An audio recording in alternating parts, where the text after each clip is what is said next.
Hey guys, welcome to Gossip Aunty. मैं हूँ शुभांगी कश्यप। क्या होने वाला है आज की सीरियल अपडेट्स में बताते हैं हम आपको एक के बाद एक। तो चलिए शुरू करते हैं। टीवी सीरियल अनुपमा का नया प्रोमो वीडियो जारी कर दिया गया है, जिसमें दिखाया गया है कि प्रेम को वसुंधरा कोठारी की उस घटिया चाल का पता चल जाएगा, जिसके जरिए वो न सिर्फ अपने पोते को बल्कि पूरे शाह परिवार को बेवकूफ बनाने की कोशिश कर रही है। प्रेम कोठारी परिवार में किसी काम से गया होगा और जब वो उस घर से बाहर निकल रहा होगा, तभी मोटिवा के कमरे के बाहर लगा एक गमला उसके हाथ लगने की वजह से गलती से गिर पड़ेगा। प्रेम जब इस गमले की नीचे फर्श पर गिरी मिट्टी को करीब से देखेगा तो उसके होश उड़ जाएंगे। इस मिट्टी में कुछ दवाएं मिली होंगी। ध्यान से देखने पर प्रेम समझ जाएगा कि ये तो वही दवाएं हैं जो मोटिवा की तबीयत खराब होने पर उनको लाकर दी थी। कोठारी परिवार के चिराग को ये समझने में वक्त नहीं लगेगा कि मोटिवा झूठ बोल रही है, लेकिन उसे अपनी इस सोच पर यकीन नहीं होगा। ऐसा इसलिए क्योंकि वो अपनी माँ के बाद सबसे ज़्यादा प्यार अपनी दादी से ही करता है। नए प्रोमो वीडियो में दिखाया गया है कि प्रेम के उस वक्त होश उड़ जाएंगे जब वो किसी काम से वसुंधरा कोठारी के कमरे की ओर गया होगा। तब वो मोटिवा और अपने पिता पराग को कुछ बातें करते सुनेगा। वो वहीं छिपकर उनकी बातें सुनेगा, लेकिन प्रेम के अपने पांव तले जमीन खिसक जाएगी जब मोटिवा कहेगी कि उसने बीमारी का सिर्फ नाटक किया था ताकि प्रेम और राही को शादी के लिए राजी कर सके।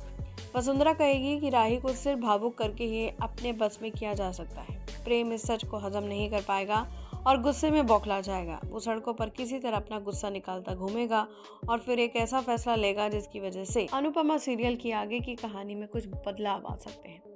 प्रेम एक किराए का घर लेगा और फिर जाकर राही को ये घर दिखाएगा। राही कुछ समझ नहीं पाएगी तो प्रेम उसे बताएगा कि ये हमारा घर है और हम शादी के बाद यहीं रहेंगे। राही का इस बारे में क्या रिएक्शन होगा और किस तरह शाह परिवार के लोगों की रवैया प्रेम के प्रति बदल जाएगा जब उन्हें ये पता चलेगा कि प्रेम अपने घर में राजा की तरह रहने की बजाय राही के साथ अलग रहेगा। भाई, जानने के लिए बने रहिए हमारे चैनल गॉसिप आंटी से। आंटी टीवी सीरियल ये रिश्ता क्या कहलाता है में लगातार हंगामा देखने को मिल रहा है। शो के बीते एपिसोड में देखने को मिला था कि आखिर पोद्दार परिवार अबीर और चारू की शादी के लिए तैयार हो जाता है।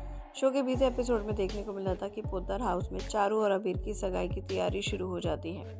इसी बीच कावेरी पोद्दार उस गुंडे से मिलने जाती है, लेकिन इस दौरान अबीरा दादीसा को गुंडे के साथ देख लेती है। दादीसा गुंडे को पैसे देकर बोलती है कि ये बात अरमान को नहीं पता चलनी चाहिए।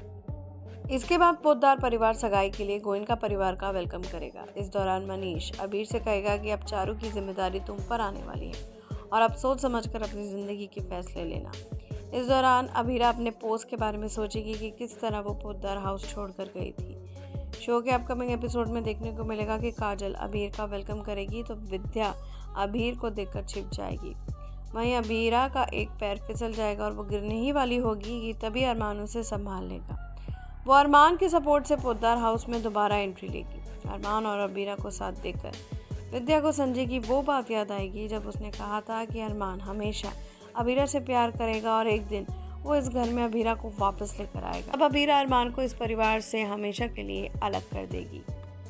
अब एपिसोड में देखने को मिलेगा कि मनीष पोद्दार परिवार से कहेगा कि चारू कहाँ है। तभी चारू सीढ़ियों से उतर कर आएगी और वो इस दौरान बहुत प्यारी लगेगी।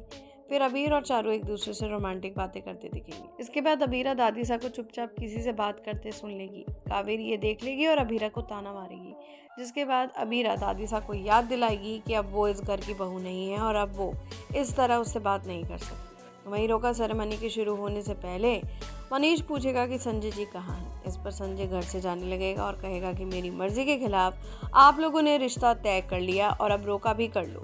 फिर संजय की बात सुनकर अबीर कहेगा कि आप हम दोनों को अगर आशीर्वाद देंगे तो हमें बहुत अच्छा लगेगा। इस पर संजय अबीर के सामने उसके पैरों में गिरकर नाक रगड़ने की शर्त रखेगा। अबीर संजय की ये शर्त पूरा कर लेगा, जिसके बाद संजय का दिल पिघल जाएगा और वो अबीर को अपना लेगा। और अब देखते हैं कि आगे एपिसोड में क्या होता है। और एपिसोड गुम है किसी के प्यार में की शुरुआत नील द्वारा तेजू से ये कहते हुए होती है कि वो उसे अमरावती में छोड़ देगा। ये सुनकर तेजू नील का शुक्रिया अदा करती है। नील और तेजू कार में बैठते हैं और अमरावती की ट्रैवल शुरू करते हैं। नील तेजू से पानी पीने के लिए कहता है क्योंकि वो पहले से ही कार में है।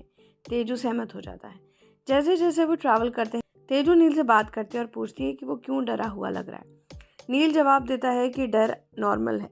तेजू सहमत होती है और इस पर टिप्पणी करती है। इस बीच वेदांत मुक्ता के बारे में चिंता करता हुआ दिखाई देता है और उसे इस बारे में शिकायत करता है। मुक्ता वेदांत को शांत करने के लिए कहती है। फिर वो मोहित से नागपुर से अमरावती जाने वाली ट्रेन के बारे में पता लगाने के लिए रेलवे स्टेशन पर फ़ोन करने के लिए कहती है। बाद में मोहित मुक्ता को बताता है कि नागपुर से अमरावती जाने वाली ट्रेन रद्द कर दी गई है।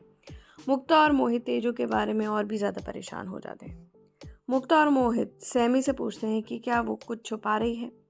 सैमी माफ़ी मांगता है और वो कबूल करता है कि तेजू ऋतुराज से मिलने गई है।